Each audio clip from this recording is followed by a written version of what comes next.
Bonjour à tous, c'est Valou, j'espère que vous allez bien. Comme promis, on se retrouve pour la partie 2 de mon investissement de cartes Pokémon, que ça soit en français ou en japonais de 2024. Mais avant de commencer la vidéo, n'oublie pas de t'abonner à la chaîne, ça fait toujours plaisir et c'est gratuit, ça me soutient énormément. Le petit like sous la vidéo et bien évidemment le commentaire pour le petit référencement, ce que tu penses de cette vidéo, mais surtout de mon investissement de cartes de 2024.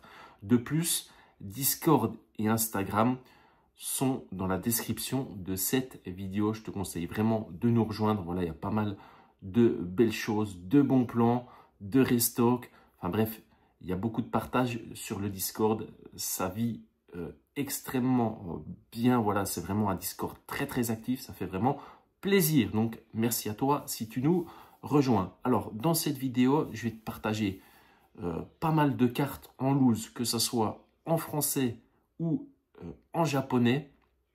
Après, il y en a pour tous les budgets. Il y a de la petite carte, il y a de la grosse carte, il y a de la carte gradée. C'est pour ça que je te conseille vraiment de rester jusqu'à la fin de cette vidéo parce que crois-moi, il y a vraiment de petits bangers à aller chercher. Ça va vraiment te donner des idées. En tous les cas, j'espère. C'est vraiment le but de la vidéo. Surtout qu'il va y avoir une partie 3 où je vais t'énumérer tous les bons plans, que ce soit de la carte en loose, de la carte gradée ou des coffrets après pas mal de recherches. Et oui, il y a encore vraiment de bons coups à faire en cette année 2025, même si c'est la hype. Passer à travers la main des investisseurs et des scalpers. Enfin bref, ça c'est dans la partie 3. Aujourd'hui, je vais te montrer un petit peu mon investissement de 2024. Allez, comme tu t'en doutes, on va commencer avec de la carte japonaise. Alors ça, c'est un petit chenipan, tu as dû le reconnaître, de SV2A. Il y a un set complet d'AR de la série SV2A, c'est-à-dire 151 en français ou en japonais, voilà, que j'avais payé environ 40 €. Voilà, il y a 18 cartes, 18 AR qui sont très jolies, dont j'ai investi dans ce set-là. D'ailleurs, j'en ai même un deuxième, j'en ai plusieurs, pour soit collectionner ou revendre plus tard. Mais mon but, c'est de tout envoyer chez PSA et d'avoir toutes les cartes en PSA 10. Imaginez le set AR japonais en PSA 10.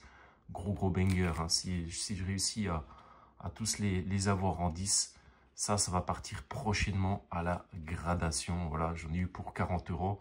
Plus le prix de la gradation, le prix de revente.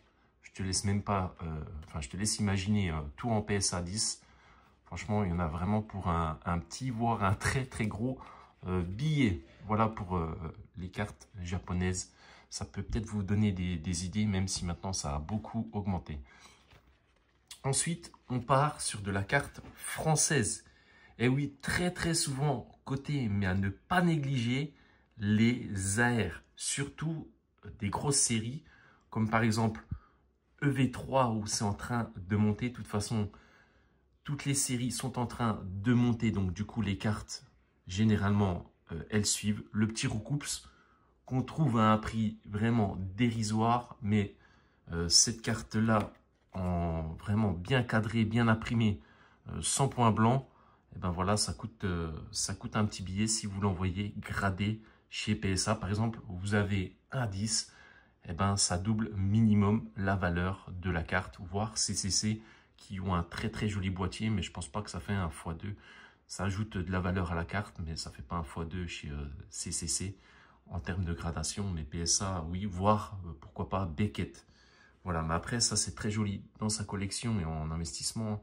Des petites cartes à 2-3 €, franchement, c'est à prendre tous les jours, surtout en état mint. Vraiment, la carte neuve, super bien cadrée, sans point blanc, etc. T'as compris. Ensuite, c'est pareil, hein, Malos, hein, toutes les petites AR dont les Pokémon font partie de la première génération, deuxième génération, troisième génération. C'est des Pokémon généralement beaucoup appréciés. C'est pour ça que je les ai sélectionnés, tout simplement. Le petit Malos que je trouve énorme, cette carte. Franchement, très jolie.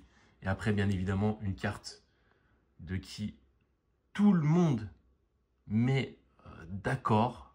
Quand il y a du Dracofeu, ça parle à tout le monde. Et en plus, petit clin d'œil, avant EV09, la carte avec les dresseurs, cette carte, ça doit te parler, hein, une petite AR de Dracofeu et son dresseur de origine perdue. Voilà, ça, PSA 10, ça a son petit billet, bien évidemment, hein, tout ce qui touche au Pokémon phare, Dracofeu, Reptincelle, Tortank, Florizard, etc. Et en parlant de Pokémon phare, eh ben, j'ai sélectionné ce petit Pikachu promo. Pourquoi j'ai sélectionné ce petit Pikachu promo? Tout simplement parce que ce Pikachu promo sort de l'ETB EV2 Evolution Apaldea. Et comme vous le savez tous, l'ETB ne fait que grimper. Alors imaginez, quand l'ETB va atteindre les 200 à 300 euros, cette carte-là, elle ne coûtera plus 10 euros, mais minimum 15 à 20 euros. Il y en a déjà plein d'ailleurs qui sont vendus à 15 euros de cette carte. Enfin bref, on aura le temps d'y revenir dans la vidéo numéro 3. Et ça, bref, je t'en dirai plus quand je vais sortir justement les bons plans de cette vidéo, de ces cartes d'investissement. Oui, encore des bons plans, mais ça, c'est mon investissement personnel, des Pikachu comme ça, promo, qui fait toujours plaisir. Et ensuite, ça c'est banger. Ça, c'est gros banger. Florizard X Pokémon 151 en PSA 10. Alors là, je crois que maintenant, ça se vend entre 250 et 300 euros. Donc voilà un petit peu le but final, c'est de passer d'une carte en loose pour aller direct en gradation et essayer d'avoir le PSA 10 pour donner de la valeur à sa carte. Bien évidemment, il faut sélectionner les cartes. Bref, je t'en dirai plus dans la vidéo numéro 3. Tous les bons plans, les bonnes affaires à faire, que ça soit au niveau des cartes, des items scellés dont plein de scalpers ont oublié et de jeunes investisseurs comme des investisseurs et investisseuses confirmés. Voilà, je sais que ça ne se dit pas investisseuse, mais au niveau de l'investissement, il y a encore beaucoup de choses à faire. Bref, je te dirai tout ça dans la vidéo qui sort très prochainement. Je te conseille vraiment d'être là parce que pour ne rien louper vraiment. Alors ça, c'est gros banger, hein. Mon investissement de 2024, ça, je ne crée pas du tout. Et j'aimerais bien évidemment avoir le Tortank en PSA 10. Gros banger. Et voilà mon plus gros investissement de 2024. Je me suis fait un kiff. Voilà, Ectoplasma, une carte que tout le monde aime. Et alors ça, c'est vraiment... Oula, vraiment cette carte, c'est un gros banger. Ça, c'est un gros banger. Pourquoi? Parce que l'illustration, elle est magnifique. Vraiment, il n'y a rien à dire là-dessus. Ça, c'est grosse dinguerie. Une des meilleures altes pour moi de épée et bouclier.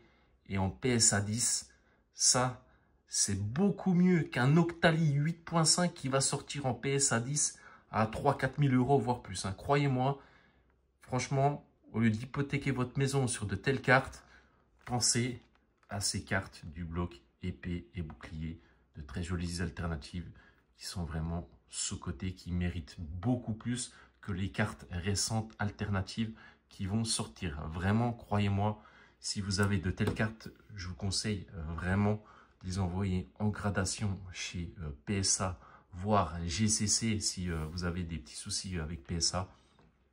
Mais ça, c'est vraiment du gros banger quand vous avez ça dans votre collection. J'arrive plus à parler. Dans votre collection, ça, c'est vraiment une grosse dinguerie. D'ailleurs, je pense que je vais bientôt acheter la valisette pour pouvoir les ranger. Mais si vous avez ça dans votre collecte, franchement, c'est une grosse dinguerie.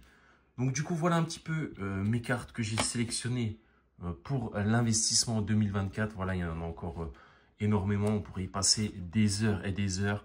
Mais le but de cette vidéo, c'est vraiment de te donner des idées. Parce que bien évidemment, je suis personne pour te donner des conseils sur quoi acheter, revendre, faire un x4. De toute façon, je te dirai mon investissement de 2025, des bonnes affaires qu'il y a à faire, vraiment. Du coup, voilà un petit peu. J'espère vraiment que tu auras apprécié cette vidéo. Et croyez-moi que dans ma troisième vidéo, la prochaine, enfin une des prochaines vidéos. C'est pour ça qu'il faut vraiment que tu t'abonnes à la chaîne pour ne rien louper au niveau de l'investissement et au niveau de la collection. Il y a encore de gros bangers à aller chercher vraiment à tout bon prix. Que ça soit des cartes à 3, 4 euros, 10 euros, 20 euros, 30 euros, 40 euros. Enfin bref, il y en a vraiment pour tous les budgets. Que ça soit au niveau des cartes, au niveau des items. Enfin bref, j'ai fait pas mal de recherches. J'ai passé des heures et des heures à trouver des cartes et des items qui vont prendre de la valeur, mais dont vous allez pouvoir vous faire un billet dessus ou alors avoir dans votre collection. Bref, je te dirai tout ça dans la prochaine vidéo, enfin dans la numéro 3 de l'investissement. En tous les cas, j'espère vraiment que tu l'auras apprécié. N'oublie pas le petit like, de t'abonner bien évidemment et le commentaire pour me dire ce que tu en penses. Après, on va pas se le cacher, je préfère investir dans le scellé que dans les cartes. Même si dans les cartes, il y a de très jolies affaires à faire, de très bons coups à jouer également. Bref, on verra tout ça dans la prochaine vidéo. C'était Valou. Je te souhaite plein de bonnes choses. En tous les cas, j'espère vraiment que tu l'auras apprécié. Et on se retrouve très vite, c'est-à-dire samedi matin pour débattre sur un sujet qui fait vraiment polémique. Bref, je te dis à la prochaine. Ciao!